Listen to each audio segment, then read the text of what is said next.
بشوية دقيق ومية ومن غير عصاية ولا طاسة مخصوصة للكريب هديكي كل الأسرار اللي تخلي لقمة الكريب مأستكة وتجنن كده، وبطريقة تشكيل مميزة هحولهولك لطبق شيك قوي ينفع في العزومات. فيلا بينا. اولا سر العجينه في الخلاط، حطي ميه دافيه وقدها بالظبط دقيق. انا حطيت 4 كوبايات ميه على 4 كوبايات دقيق، واوعي تحطي الدقيق في الاول عشان كده الخلاط مش هيلف. ودايما حطي كميه ملح ونصها سكر. انا مثلا هنا حطيت معلقه كبيره ملح ونص معلقه سكر. ومن اهم اسرار نجاح الكريب معاكي هو انك بعد ما تضربي المكونات في الخلاط 10 دقايق على الاقل عشان تحركي الجلوتين كده حلو، لازم تسيبي الخليط يرتاح نص ساعة على الاقل، علشان ده هيخلي جزيئات الدقيق تعشق كويس جدا في جزيئات المية فما يتقطعش منك اثناء التسوية على الطاسة، وكمان يبقى مقستك كده وما يتقطعش اثناء الحشو او التشكيل.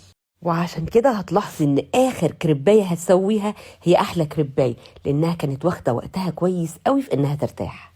نيجي بقى لاسرار التسويه. طاسه بدهنها زيت وارجع تاني امسح الزيت ده بمنديل. ناري في البدايه تبقى عاليه، فانزل بخليط الكريب. بصي بقى خليط الكريب سايل معاكي ازاي، ولا محتاج عصايه ولا يحزنون. واول ما حروف الكريبايه تخلع من الصينيه كده ابتدي اهدي النار خالص. تنشف العجينه من فوق اقلب على طول واسيبها يا دوب تتشمع ثواني واشيلها على طبق، واعيد الكره بنفس التكنيك لحد ما اخلص كل الكميه. ال4 كوبايات دقيق دول طلعوا لي 10 كريبات بالحجم الكبير ده. وشوفوا لي بقى طراوه الكريبايه والاستكه بتاعه اللقمه اللي هتديكوا مضغه تجنن وانتوا بتاكلوا. ويلا بينا نشكل. اول طريقه دي هي طريقه اللي بيعملوها في المحلات، وهي انك تتني الكريبايه نصين كده وتحطي الجبنه والحشوه اللي بتحبيها والصوصات اللي بتفضليها، وبعدين تبتدي تلفي الطرفين على بعض. اما الطريقه التانية فهي انك تحطي الحشوه في ربع واحد من الدايره بتاعه الكريبايه وتقفلي عليها بقيه الاطراف بالشكل ده، ودي احسن بالنسبه لي لانها بتحافظ على الحشوه بالذات في وجود اطفال. ومن اهم الاسرار كمان اللي هتديكي طعم مميز للكريب بتاعك هو اختيارك الصح لنوع الجبنه. والخبر الحلو اللي انا جايبه لكم بقى النهارده ان جبنه جولدن تشيز اللي بتورد لاكبر مطاعم مصر تقدروا تطلبوها دلوقتي في بيوتكم من خلال اللينكات اللي هسيبها لكم في الكومنتات دي.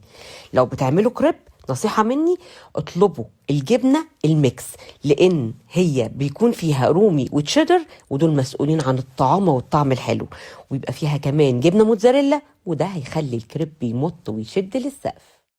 اخر حاجة بقى بتعمليها هي انك بتحطي شوية زيت على طاسة وتحطي الكريبات بتاعتك عشان تنشف وتاخد وش، ولما تلفيها تبقى مقرمشة وماسكة نفسها بالشكل ده.